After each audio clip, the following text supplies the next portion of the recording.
Product photography. That's something I've been wanting to do for a while. Actually, I have done it, but I think now I have a good enough grasp on the basic level of product photography that I want to show you how they do it, or how they get that basic level of good, high, professional quality product photography. I thought I was going to show you guys how to do product photography with the lights, with what angles you want to get for these, and what's the best way to do it. But I thought I have good enough grasp. Let's go and show you how they do this. Yeah, so I gotta set up the studio. It is a mess. I can show you. It's a complete mess. But we're gonna go ahead and set it up and get started.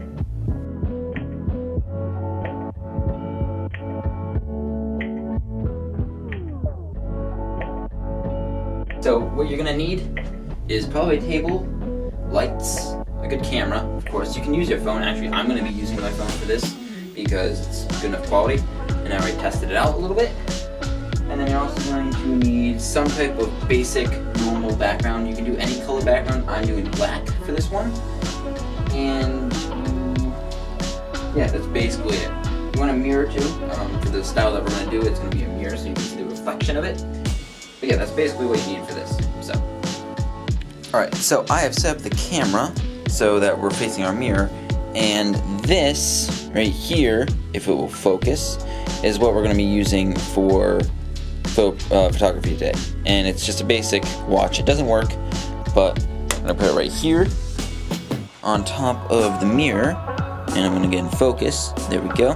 And I would just adjust it so now you can see there's the reflection of it. So I'm also going to turn on this light. You can do it with one light, but for this, we're going to be doing it with two lights. There's that second light on, so now we have an equal balance of light on the actual camera, or on the actual thing itself. You can use whatever you want. We're going to use my camera to actually record today, but I'm going to use my phone to actually take pictures. It has a pro version. Most cameras should have a pro version at this point, so use your pro version for cameras, definitely. Okay, so here we go. This should be a good enough setup. So we have our watch, you know, the watch here, just so you can see more of what it is look like if it will focus on it. And also, I would suggest if you're in a big room doing this at night, because it'll be a little weird, I'm going to go ahead and actually turn off this light right there. So now we have on the watch just a side light. So now on the watch we just have the side lighting coming from this angle. So now when we take pictures, it'll be a little bit cool of a reflection on the right side.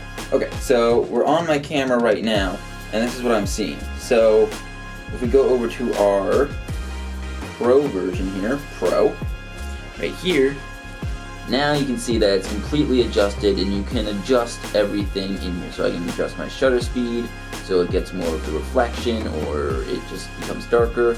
My ISO, so I can bring it up a little bit, darken it, and I think right about there is good. So let's take a picture right here. Let me just focus really quick. Good, there we go. Now we can turn on that other light. Let me turn it on. Yeah, there we go. Now we have an more equal lighting on it. Okay, so now that what we're gonna do is we're gonna get rid of the mirror completely. So, like, pick it up, put it over there. And I almost just hit my head on the light. But we're gonna move the mirror. It just fell. It's okay. And now, whatever background surface you had, so I have the black here, we're gonna go and put that on the table so we can get some just basic non-mirror shots of whatever we're taking a picture of.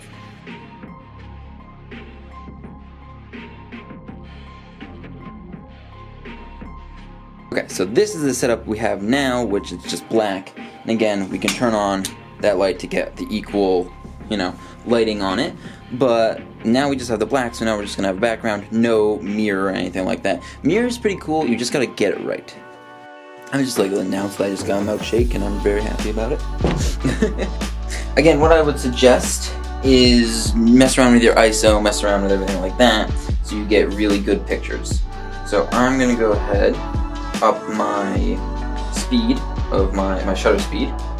We're gonna take a picture right directly over it, so we get the good reflections on this side. So I'm gonna up it a little bit.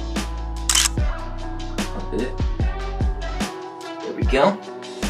So there we go. I think those are some pretty good base pictures for what we want to do. Okay, so there we go. There's some good. It's the basic level, the like default, not default, but like the expected out of product photography. Basic background, good reflections, you know, that type of stuff.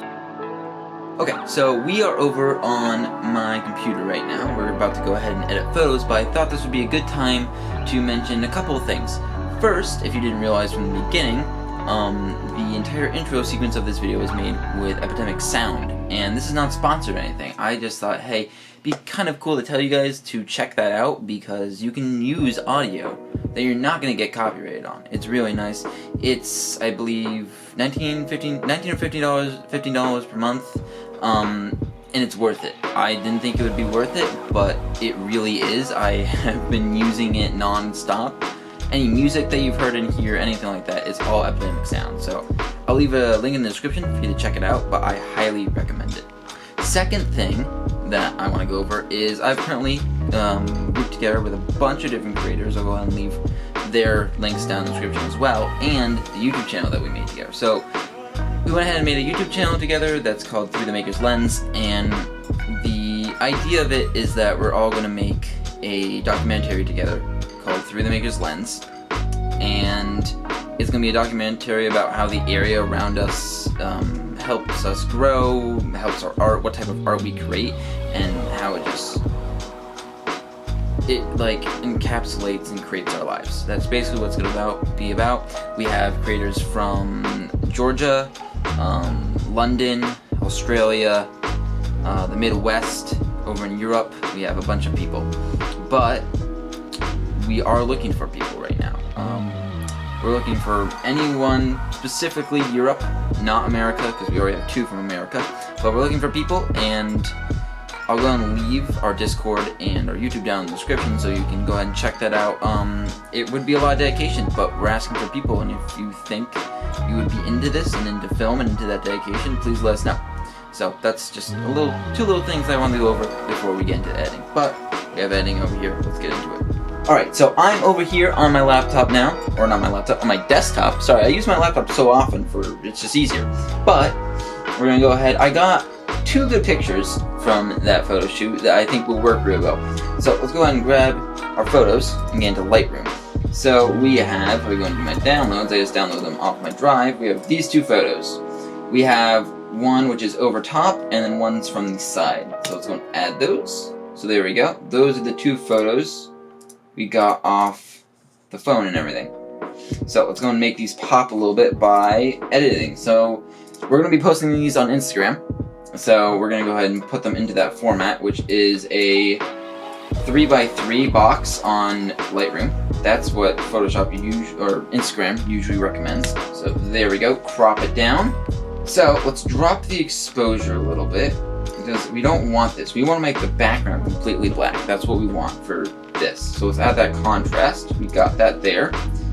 Highlights, I want to keep the highlights as much as possible and up that. So what we're going to use is a lot of masks. That's usually what you want to do for these because that will give it its really nice background. Let's add a texture here so we get the texture of the watch. Add some clarity to the watch. Some nice dehaze. There we go. Now we can go ahead and go over to our mask. Go with a radial. And we're going to go ahead and put a mask right over the center of the watch because we want to light up the actual like telling time part of the watch. That would be kind of nice. So let's go and up our exposure a little bit. Drop the highlights. There we go. Awesome. That looks great. Now let's grab another mask, and let's do a radial gradient. Again, put the same circle over, but now what we're going to do is put this on an inverse. So basically what inverse will do is it's going to select the things outside of the circle. You basically, for this type of product photography that we're doing, we want just the basic black background. There we go. That, just as itself, could be a great photography picture of this watch, as that black background with the watch as its center thing.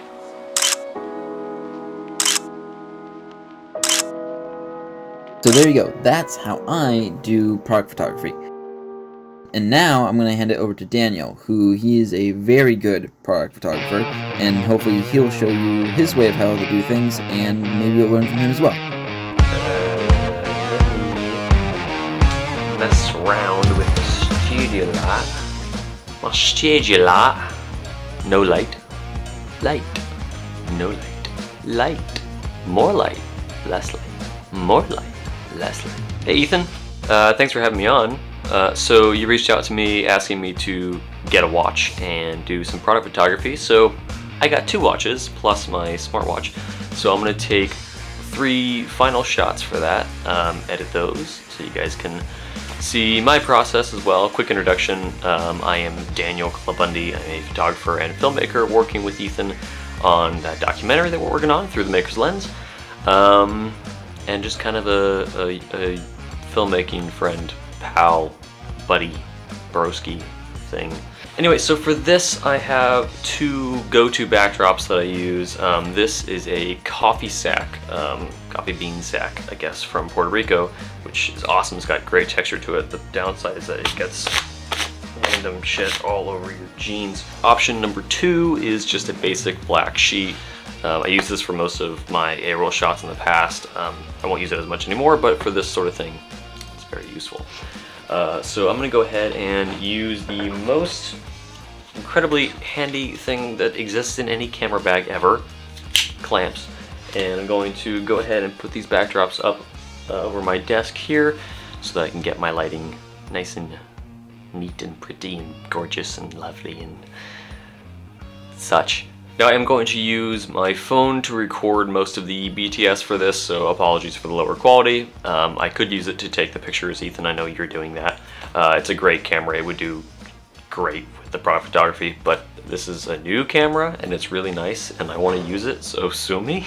So anyway, without further ado, let's go ahead and jump on in. See you in there. So right now I just have basic black watch that doesn't fit me, so it's literally just for this. On a basic black backdrop, nice and simple, minimalism. I will take out the coffee sack and the other watch and this guy later. Anywho, I'm a big fan of portrait vertical. Instagram has ruined me, like so many others. To start, I like that actually, I like that quite a lot. That just works. I should probably put this on autofocus actually. That way I can hold it while I do this. It is on autofocus? Bullshit, no it's not. Just gonna go ahead and throw the studio light on that. Leave my diffusion on, but I need a piece of tape. There's another thing to keep in your camera bag. This is not gaffer's tape, it should be, but I'm too lazy to buy any, so I'm just using electrical tape that I found. Okay, no, we're not doing anything. Do this right. Thank you. Okay.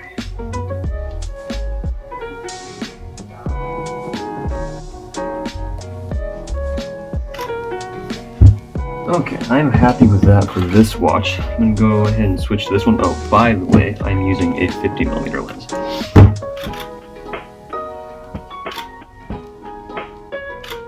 Alright, one thing I'm gonna do, just because I can, I'm gonna throw in both of these watches. Gotta feed them through each other. And get a sort of like, kind of like a meta thing going on. Time and all that.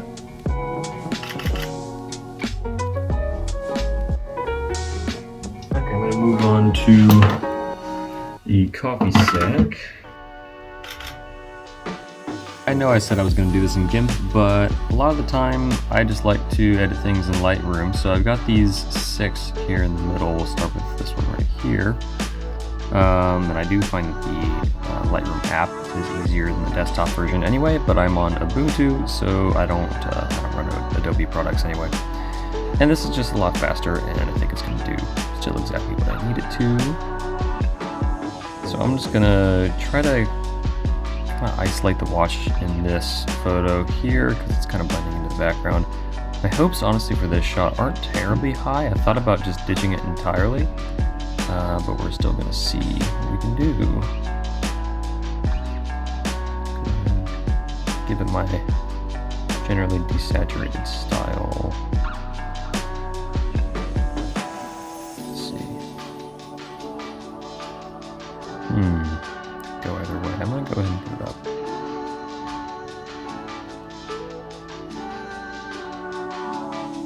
You know, I kind of like I'm going to leave it like that.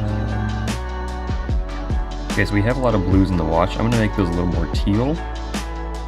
And then I might even I'll lower the saturation a little bit. And up to limits. Texture and clarity is kind of where it starts to look the best. Always add some of that. I'm going to dehaze it a good bit. And add a vignette, and I'm happy with that.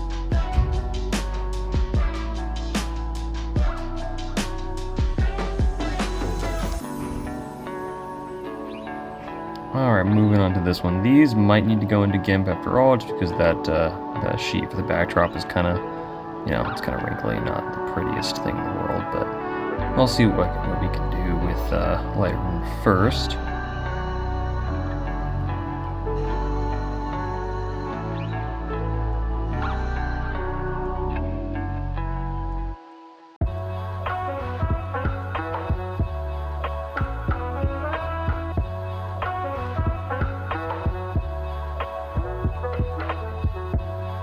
And boom, that is how I edit pretty much all the photos I take.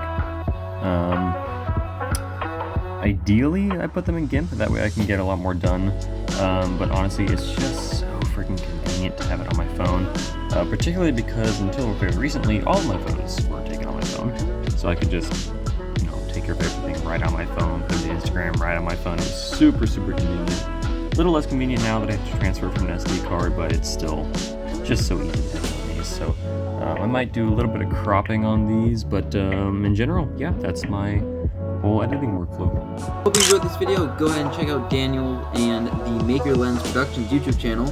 We are hoping to do a lot of big projects and inspire a lot of people, so go and check that out. That'd be greatly appreciated. And if you really like this video, and if you really like this video, consider liking and subscribing. That'd be greatly appreciated. And yeah, I will see you in the next video. Maybe it'll be in Florida, and maybe it might be a drone video. I don't know yet. We'll see.